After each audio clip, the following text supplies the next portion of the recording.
Most Catholics know Easter Sunday. They know the empty tomb. They know the stone rolled away. They know Mary Magdalene wept in the garden. They know Jesus rose from the dead. But many Catholics never stop to ask one quiet question. Why did he stay? Jesus did not rise from the dead and immediately disappear into heaven. He remained for 40 days. Not a few hours. Not one private visit. Not one final goodbye. 40 days. And when God does something for 40 days, it is never empty time. Acts chapter 1 tells us that after his suffering, Jesus presented himself alive by many proofs, appearing to the apostles during 40 days and speaking about the kingdom of God. So the risen Christ was not wandering without purpose. He was teaching, he was proving, he was restoring, he was preparing. And this is where the mystery becomes personal, because the disciples were not calm, confident saints after Good Friday. They were shaken men. Peter had denied him. Thomas was doubting. Others were hiding behind locked doors. 2 disciples were walking away from Jerusalem with broken hope. And maybe that is why this story still speaks so deeply to Catholics in their 50s, 60s, 70s, and beyond. Because many people reach a later season of life carrying questions they rarely say out loud. Have I failed God too many times? Have I wasted years? Would Jesus still come looking for me? Is my soul ready for my final hour? Stay with me, because the 40 days after the resurrection answer those questions with surprising mercy. Jesus did not leave frightened souls unfinished. That is the anchor of this whole message. He did not leave Peter in shame. He did not leave Thomas in doubt. He did not leave his church confused, and he will not leave a repentant Catholic heart abandoned behind a locked door. Because the 40 days were not a delay, they were mercy. They were the risen Lord, returning again and again to souls that were afraid, wounded, confused, ashamed, and not yet ready. Jesus could have risen from the dead, appeared once, and ascended immediately, but he did not. He stayed because the resurrection had to become more than an event the disciples heard about. It had to become a truth they were ready to live, preach, suffer for, and die for. That matters. Because if the apostles were going to tell the world that Christ had conquered death, they could not carry that message with trembling uncertainty. They needed to be formed. The cross had dealt with sin. The resurrection had conquered death. But the disciples still needed peace. They needed Scripture open to them. They needed their shame healed. They needed their doubt answered. They needed their mission explained. They needed the promise of the Holy Spirit. And this is what many Catholics never learn clearly. The 40 days were the bridge between Easter Sunday and Pentecost. Without Easter, there is no victory over death. Without the Ascension, Christ is not seated at the right hand of the Father. Without Pentecost, the frightened apostles do not become bold witnesses. But between those mysteries, Jesus gives the church 40 days of preparation. Do not rush past that. God does not only save souls, he prepares them. He prepares the sinner for confession. He prepares the grieving heart for peace. He prepares the frightened Catholic for the final hour. He prepares the church for mission. The disciples were behind locked doors because fear had taken control. And perhaps you understand that more than you expected. Not every locked room has a wooden door. Some Catholics live behind the locked door of guilt. Some live behind the locked door of grief. Some live behind the locked door of an old sin they never fully confessed. Some live behind the locked door of anger toward a child, a spouse, a sibling, or even God. And they may still go to Mass. They still kneel. They still make the sign of the cross. They still say the prayers. But inside, something is locked. Before we go deeper, if you feel comfortable, write your first name, your age, and where you are watching from in the comments. Something simple like Mary, 68, Ohio, or John, 74, Texas. I read these comments, and I remember many of you in prayer. Now stay with me, because the next part shows why Jesus came through those locked doors. He did not come to accuse them first. He came saying, "Peace be with you." Jesus did not leave frightened souls unfinished. Now notice the first thing Jesus gives them after the resurrection. Not a rebuke, not an angry speech, not, "Where were you when I was hanging on the cross?" He stands among frightened disciples and says, "Peace be with you." But even then, they are terrified. Luke tells us they thought they were seeing a spirit. These were not men inventing a story to impress the world. They were afraid, confused, and struggling to understand what stood before them. So Jesus does something deeply important. He says, "Look at my hands and my feet." He invites them to see. He invites them to touch. He tells them that a spirit does not have flesh and bones as they can see he has. Then he eats in front of them. That detail may sound small, but it is powerful. A ghost does not eat. A hallucination does not show wounds.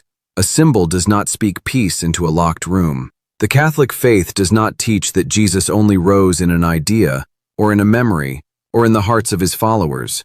The Church teaches that Jesus truly rose, body and soul, in a glorified body. The same Jesus who was crucified stood before them alive. And here is the part many Catholics miss. Jesus kept his scars. The wounds were no longer bleeding, but they were still visible. The marks of suffering had become signs of victory.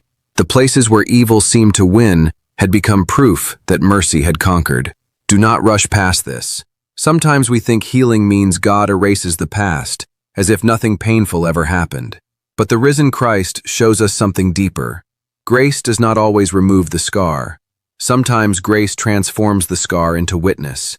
That old confession you were afraid to make. That season when you were away from Mass. That shame you carried after a repeated sin. That grief that changed your family. That doubt you never admitted out loud. Christ can enter those places, not to leave you trapped in them, but to show that his mercy is stronger. Jesus did not leave frightened souls unfinished. Your wound is not automatically the end of your story. Your failure is not automatically your identity. Your past does not have more power than the risen Lord. During those 40 days, Jesus showed his wounds so the Church would never confuse resurrection with pretending suffering never happened. Catholic hope is not denial. Catholic hope looks at the crucifix, sees the wounds, and still says, "He is risen." Now think of Thomas. Thomas was not there when Jesus first appeared to the others. And when the disciples told him, "We have seen the Lord," he could not receive it. Many people judge Thomas too quickly, but older Catholics understand something about him. Sometimes life wounds you so deeply that hope begins to feel dangerous. You do not want to be disappointed again. You do not want to believe too quickly. You do not want to open your heart and then watch everything fall apart. So Thomas says he will not believe unless he sees the nail marks, unless he places his hand into the side of Christ. That is not a small doubt. That is a wounded man asking for proof. And here is where the mercy of Jesus becomes so personal. 8 days later, Jesus comes again. He comes back for the doubter. Do not miss that. He does not throw Thomas away. He does not mock him. He does not say, "You had your chance." He meets Thomas at the very place where his faith was wounded. Jesus says, "Put your finger here. See my hands. Bring your hand and place it into my side. Do not be unbelieving, but believe." And Thomas gives one of the strongest confessions in all of Scripture. "My Lord and my God." That is not casual religion. That is worship. That is surrender. That is a wounded soul recognizing the wounded Savior. And this is where many Catholics need to be honest. You may have gone to Mass for years and still carried doubts you were afraid to say out loud.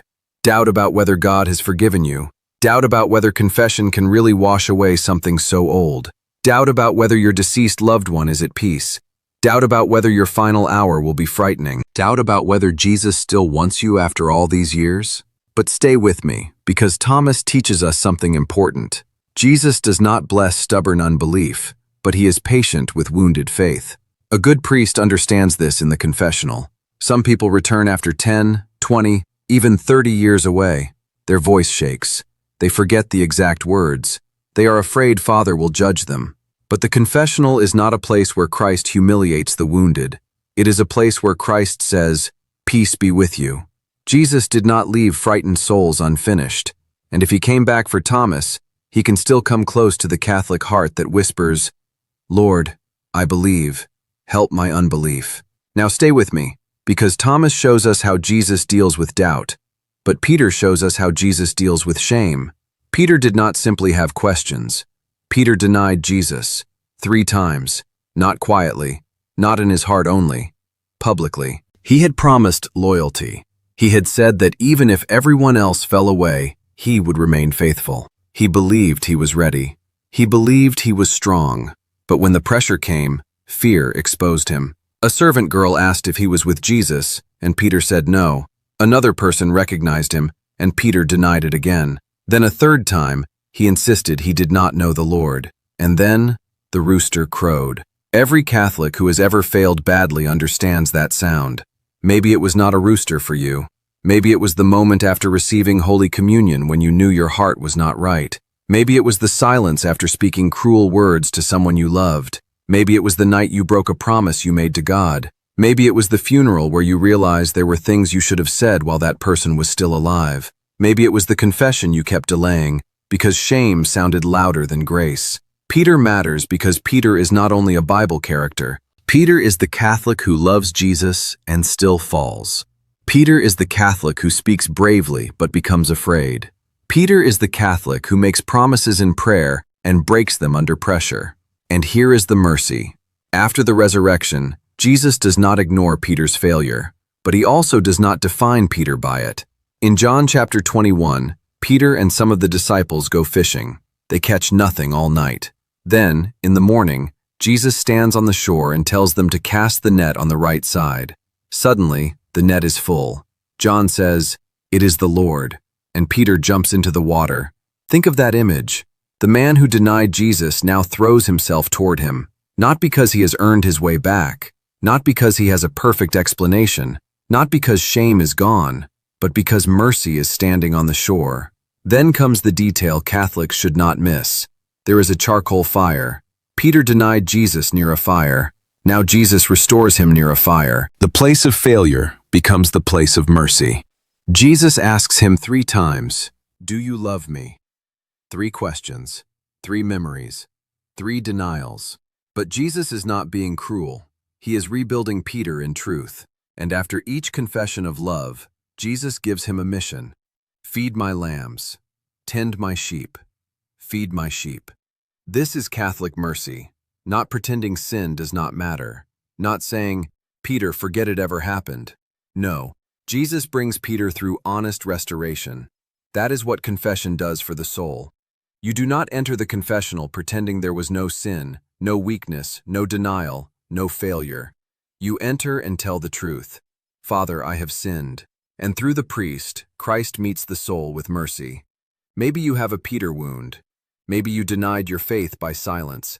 Maybe you stayed away from Mass. Maybe you hurt your family. Maybe you carried anger for years. Maybe you promised God you would change, then drifted again. But listen carefully. Your past is not stronger than Christ. Your shame is not stronger than confession. Jesus did not leave frightened souls unfinished. Peter could have remained the man who denied Jesus. Instead, by grace, he became the shepherd Christ used to strengthen the church. And if Christ could restore Peter beside the fire, he can still restore you in the light of his mercy. Now there is another kind of wounded soul in the 40 days. Not the doubter like Thomas, not the denier like Peter, but the disappointed disciple. Luke tells us about 2 disciples walking on the road to Emmaus. They are leaving Jerusalem. Their steps are heavy. Their hope has collapsed. They had heard reports of the empty tomb, but they did not yet understand what God was doing. And then they say one of the saddest lines in Scripture. "We had hoped." Those words carry years of pain. We had hoped he was the one. We had hoped redemption had come. We had hoped this would end differently. Many Catholics know that sentence. We had hoped the marriage would heal. We had hoped our child would return to the church. We had hoped the doctor would give better news. We had hoped we would have more time before the funeral. We had hoped our later years would feel more peaceful. And while they are walking away, Jesus comes near. But they do not recognize him. That detail is full of mercy. Sometimes Christ walks beside a soul long before the soul realizes he is there. You may think back on an illness, a burial, a lonely season, a time of family heartbreak, and only later realize, I was not as abandoned as I thought. But stay with me because Jesus does not only comfort them emotionally, he teaches them. Beginning with Moses and the prophets, he explains what referred to him in all the scriptures. He shows them that the cross was not a failure, it was fulfillment. He shows them that suffering did not mean God had lost control. This is deeply Catholic. Every Catholic church keeps the crucifix before our eyes. We do not hide the wounds of Jesus. We kneel before them, We make the sign of the cross over our bodies. We remember that salvation came through sacrifice. Then, when they reach the village, the disciples urge Jesus to stay. At table he takes bread, blesses it, breaks it, and gives it to them, and their eyes are opened. Catholics cannot hear that without thinking of the Mass. First, the Word, then, the breaking of the bread. First, Christ opens the Scriptures, then, Christ feeds the soul. The road to Emmaus is not only a beautiful story, it is a pattern of Catholic life. At every Mass, Jesus still teaches through the Scriptures and gives himself in the Eucharist. So ask yourself honestly, have you been walking away from Jerusalem? Have disappointment, grief, family wounds, or unanswered prayers slowly pulled your heart away from confession, Mass, prayer, or trust? If so, do not despair. Christ can meet you on that road. Jesus did not leave frightened souls unfinished. He can warm your heart again. He can bring you back to the altar again. And he can turn the road of disappointment into the road of return. Now here is the part that may wake many Catholics up. Jesus did not spend 40 days with the disciples only so they could feel better. He was preparing them to become witnesses. That is very different. A spectator looks at holy things from a distance. A witness carries what he has seen into the world. And this is where the 40 days become serious for every Catholic. Because it is possible to admire Easter without letting Easter change your life. It is possible to believe Jesus rose from the dead and still live as though your faith is only a private memory from childhood.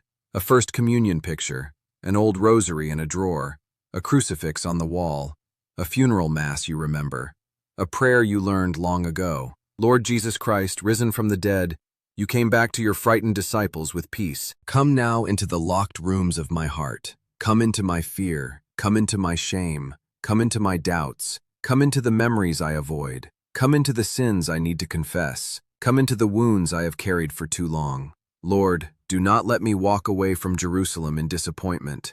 Walk beside me. Open the Scriptures to me. Warm my heart again. Bring me back to the altar.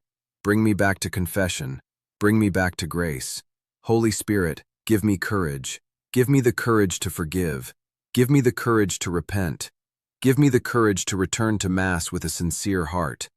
Give me the courage to prepare my soul before my final hour. Bless my family. Bless those who have left the faith.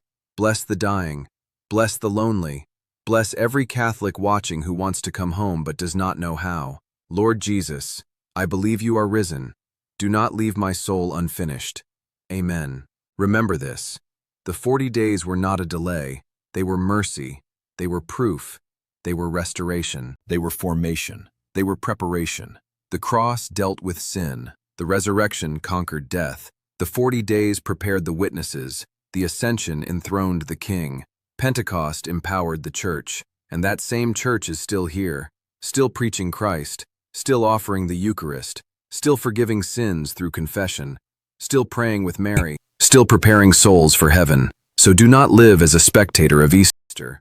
Live as a witness, in your home, in your family, in your final years, in your suffering, in your forgiveness, in your return to God. Jesus did not leave frightened souls unfinished. If this message helped you understand the 40 days after the resurrection, subscribe to this channel. This channel is here to help Catholics prepare their souls with truth, mercy, scripture, tradition, and courage. Share this with one Catholic who needs to remember that Jesus still comes looking for frightened hearts. And tell me in the comments, which part of the 40 days speaks most to you? Thomas, Peter, Emmaus, the promise of the Holy Spirit, or the Ascension? And if you have ever wondered what Jesus' ascension really means for your soul, watch the next video. Because many Catholics know he went up into heaven, but few understand what he is doing there for us now. May God bless you. May Our Lady keep you close. May Saint Joseph help you prepare for a holy death. And may the risen Christ give you peace.